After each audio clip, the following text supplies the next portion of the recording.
हर साल पितृपक्ष के समापन के अगले दिन से नवरात्र शुरू हो जाता है और घाट स्थापना के साथ 9 दिनों तक नवरात्र की पूजा होती है। पर इस बार ऐसा नहीं होगा। इस बार श्राद्ध पक्ष समाप्त होते ही अधिक मास लग जाएगा, जिसे पुरुषोत्तम मास अथवा मल मास भी कहा जाता है। क्या है अधिक मास और इसमें क्या करना चाहिए और क्या नहीं करना चाहिए, यह सब जानने के लिए देखिए हमारी ये विशेष रिपोर्ट। हिंदू पंचांग में 12 महीने होते हैं। इसका आधार सूर्य और चंद्रमा होता है। सूर्य वर्ष 365 दिन और करीब 6 घंटे का होता है, वहीं चंद्र वर्ष 354 दिनों का माना जाता है। इन दोनों वर्षों के बीच करीब 11 दिनों का अंतर होता है। यह फर्क 3 साल में 1 महीने के बराबर हो जाता है। इसी अंतर को पाटने के लिए हर 3 साल में एक चंद्रमास अस्तित्व में आता है। बढ़ने वाले इस महीने को ही अधिक मास या मल मास कहा जाता है।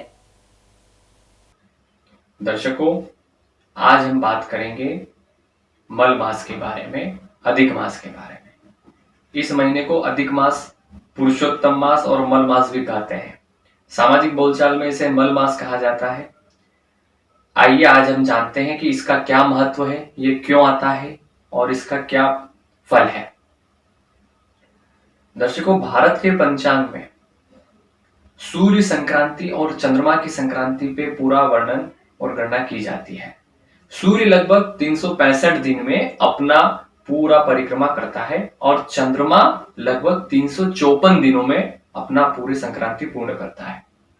इस बीच में 11 दिन का अंतर आ जाता है हर वर्ष। अब 3 वर्ष के 11-11 दिन करके लगभग पूरा 1 महीना बन जाता है। तो इस भेद को, इस क्षति को पूरा करने के लिए हर तीसरे वर्ष 1 महीना बन के आता है, जिसको हम मल मास कहते हैं, अधिक मास कहते हैं। इसलिए इसको एक्सिस कहते हैं, क्योंकि इसमें हर चीज अधिक है। ये अधिक मास है, इसमें हर चीज अधिक प्राप्त होती है। अपने साधु संतों ने इस मास को मलिन मास कहा गया था कि इस मास में कोई भी शुभ काम नहीं होता, कोई भी नया काम नहीं होता, कोई भी मांगलिक काम नहीं होता। इसलिए इसको मलिन मास कहा गया। मलिन मतलब मल मास। आप कहते हैं कि जब हिंदू धर्म में सारे देवी देवताओं ने अलग अलग महीनों के अपने अपने देवता और स्वामी बनाए, तब ये जो मल मास है ये भगवान विष्णु के पास गया और इसने कहा कि हे प्रभु, मेरा कोई स्वामी नहीं है, मुझे कोई नहीं स्वीकारता, मुझे सब त्याग देते हैं। तब भगवान विष्णु ने इसको स्वीकार किया और कहा कि हे अधिक मास, आज से मैं आपका स्वामी हूं और मैं आपको मेरा नाम देता हूं। तो इसे भगवान ने अपना पुरुषोत्तम नाम, जो सबसे पुरुषों में उत्तम हो, उसे कहते हैं पुरुषोत्तम, वो नाम दिया। तो जब भगवान विष्णु ने इसे स्वीकार कर लिया तो यह अत्यंत पवित्र महीना हो गया। मल मास कहना इसको वर्जित है, इसे मल मास नहीं कहा जाता, या अधिक मास या पुरुषोत्तम मास। हर साल जो 11 दिन का भेद होता है, जैसे कि हर महीने आपने देखा ही है कि 2 तिथियां एक हो जाती है, कभी एकादशी द्वादशी एक साथ हो जाती है, कभी अष्टमी नवमी, तो ऐसे करके पूरे वर्ष में 11 दिन एक होते हैं, कम बढ़ जाते हैं तिथियों में। तो वो तीसरे साल करके लगभग पूरा महीना बनके वो अधिक मास के रूप में आके ये दोनों सूर्य संक्रांति और चंद्र संक्रांति का जो कैलेंडर होता है, इसको मिलान करके बराबर कर देते हैं। पुराणों में इस माह से जुड़ी एक विशेष कथा भी है। इसके अनुसार दैत्यराज हिरण्यकश्यप ने एक बार ब्रह्मा जी को अपने कठोर तप से प्रसन्न कर लिया और उनसे वर मांगा कि उसे संसार का कोई नर नारी, पशु, देवता या असुर मार न सके, वह वर्ष के 12 महीनों में मृत्यु को प्राप्त न हो। इस वरदान के मिलते ही हिरण्यकश्यप स्वयं को अमर मानने लगा और उसने खुद को भगवान घोषित कर दिया, जिसके बाद भगवान विष्णु ने अधिक मास में नरसिंह अवतार यानी कि आधा पुरुष और आधे शेर के रूप में प्रकट होकर शाम के समय देहरी के नीचे अपने नाखूनों से हिरण्यकश्यप का सीना चीरकर उसे मृत्यु के द्वार भेज दिया। दर्शकों, इस महीने में क्या नहीं करना चाहिए? इस महीने में कोई भी मांगलिक काम नहीं होता, कोई भी शुभ काम नहीं होता, कोई भी नया काम नहीं करना चाहिए। यहां तक कपड़े खरीदना यह भी इस माह में नहीं होता। इसके विपरीत इस माह में सबसे ज्यादा दान का फल है। इस माह में आप जाप करिए, अनुष्ठान करिए, श्रीमद् भागवत गीता का पाठ करिए, पुराण पढ़िए, गीता जी का पाठ करिए, अध्ययन करिए, पवित्र नदियों में स्नान करिए। इससे आपका पुण्य बढ़ेगा, क्योंकि इस मास में यह जो धार्मिक आयोजन होते हैं, धार्मिक कार्य होते हैं, इनका अधिक फल मिलता है। पुरुषोत्तम मास सबसे प्रिय मास है भगवान विष्णु का, इसलिए इसमें ज्यादा से ज्यादा भगवान विष्णु की पूजा करना चाहिए। सत्यनारायण भगवान की कथा करिए, श्रीमद् भागवत गीता, आपने देखा ही होगा कि इस मंथ में सर्वाधिक भागवत कथाएं, सत्यनारायण भगवान की कथा, पूजा ये होता है। दर्शकों, अगर आपको कोई समस्या है या किसी काम में आपको बाधा है, तो आप पुरुषोत्तम मास में नारायण कवच का पाठ करिए या विष्णु सहस्त्र नाम का प्रतिदिन नियमित पाठ करें। आपकी सारी समस्याएं समाप्त होने लग जाएगी।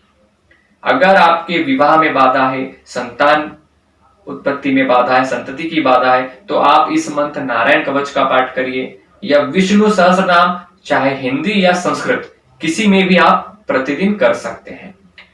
इस मंत्र में प्रतिदिन सूर्योदय से पूर्व उठना है, संध्या पूजन आदि इत्यादि निवृत्त कर्म करके भगवान विष्णु का जाप, ध्यान या मानसिक ध्यान या प्राणायाम आप करिए।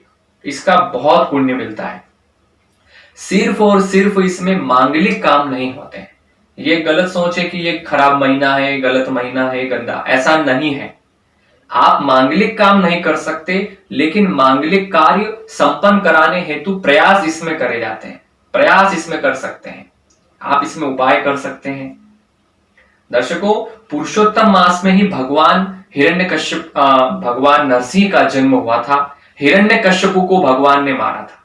हिरण्यकश्यपु को वरदान लिया था कि मैं न दिन में मरूं, न रात में मरूं, न घर में मरूं, न बाहर मरूं, न शस्त्र से, न अस्त्र से, न नर से, न नारी से, न दैत्य से, न दानव से, न देवता से।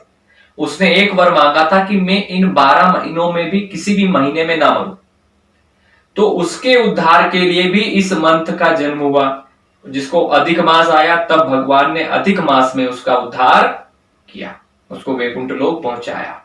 तो ब्रह्म वैवर्त पुराण की यह कथा है कि हिरण्यकश्यपु का वध भी इसी महीने में हुआ था, इसलिए भी यह महीना सर्वाधिक लोकप्रिय हुआ और पुण्य का भागी है।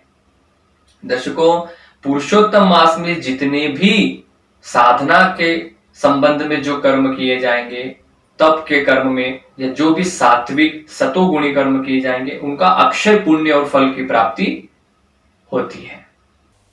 अश्विन मास में मलमास लगना और एक महीने के अंतर पर दुर्गा पूजा आरंभ होना, ऐसा संयोग करीब 165 साल बाद होगा। मलमास में पूजा पाठ, व्रत, उपासना, दान और साधना को सर्वोत्तम माना गया है। माना जाता है कि अश्विन मास में दान करने से दोगुने पुण्य की प्राप्ति होती है। दान से देवी देवता भी प्रसन्न होते हैं, जिससे जीवन में सुख सुविधाओं की प्राप्ति होती है। वहीं अधिक मास के दौरान सभी पवित्र कर्म वर्जित माने गए हैं। माना जाता है कि अतिरिक्त होने के कारण यह मास मलिन होता है, इसलिए इस मास के दौरान शादी विवाह, गृह प्रवेश, मुंडन आदि जैसे शुभ और मांगलिक कार्य आमतौर पर नहीं किए जाते हैं। अधिक मास को देखते हुए यदि आप भी कोई शुभ कार्य करने वाले हैं तो उसे टाल दें। हाँ, ये जरूर है कि अति आवश्यक कार्यों को पंडित या ज्योतिषाचार्य की राय के बाद आप कर सकते हैं। विशेष कृपा के लिए आप भी भगवान विष्णु का पूजन अर्चन करें। तो ये थी अधिक मास पर हमारी खास पेशकश। लगातार खबरों के लिए बने रहिए हमारे साथ।